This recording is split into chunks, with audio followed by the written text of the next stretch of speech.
महाविकास आघाडीतल्या जागा वाटपाचा गोंधळ कायम. ट्रायडेंट हॉटेलमध्ये होणार मवियाची बैठक. दक्षिण मध्य मुंबई, मुंबई उत्तर पश्चिम, सांगलीचा तिढा सुटणार का याकडे सर्वांचं लक्ष. सांगलीसाठी देशाचं पंतप्रधान पद घालवणार का? सांगलीवरून आवाज करू नका, संजय राऊतांचा काँग्रेसला इशारा. सहयोगी राहून पाठीत वार केला, संजय राऊतांनी खंजीर खोपसला. प्रकाश आंबेडकरांचा राऊतांवर आरोप.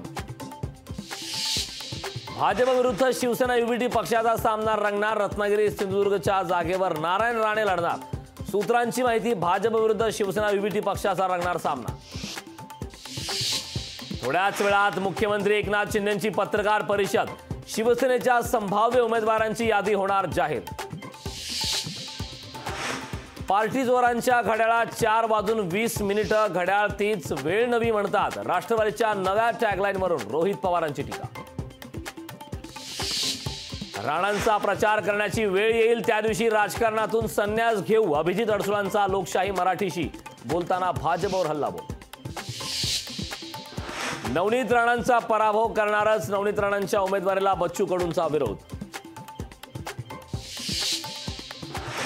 धाराशिव लोकसभेवरून महायुतीत संभ्रम. लोकसभा जागेवर भाजपसह राष्ट्रवादीचा दावा. तानाजी सावंत, राणा, जगजितसिंह पाटील इच्छुक. अरविंद केजरीवालांच्या रिमाइंडवर सुनावणी. राऊस एव्हेन्यू कोर्टाने प्रकरणाचा निकाल ठेवला राखून. थोड्याच वेळात कोर्ट देणार निर्णय.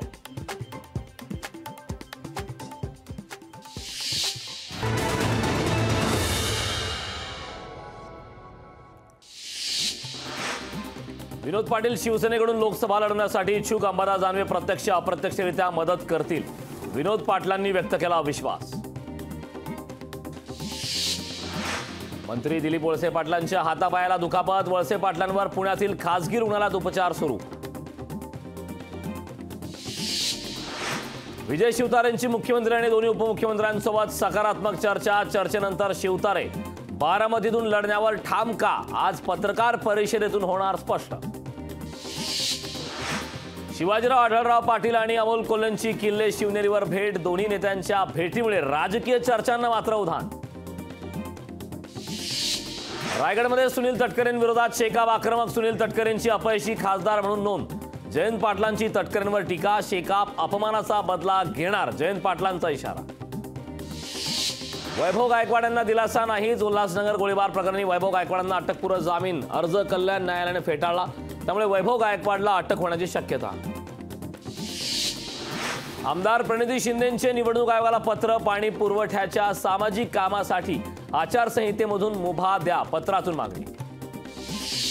छत्तीसगड सीमेवर नक्षलवाद्यांसोबत चकमक. पोलिसांच्या सतर्कतेमुळे डाव उधळला. परभणी शहरासह जिल्ह्यात उन्हाची तीव्रता वाढली. जिल्ह्यात 40.2 डिग्री सेल्सिअसची नोंद. वाढत्या उन्हाचा नागरिकांना त्रास.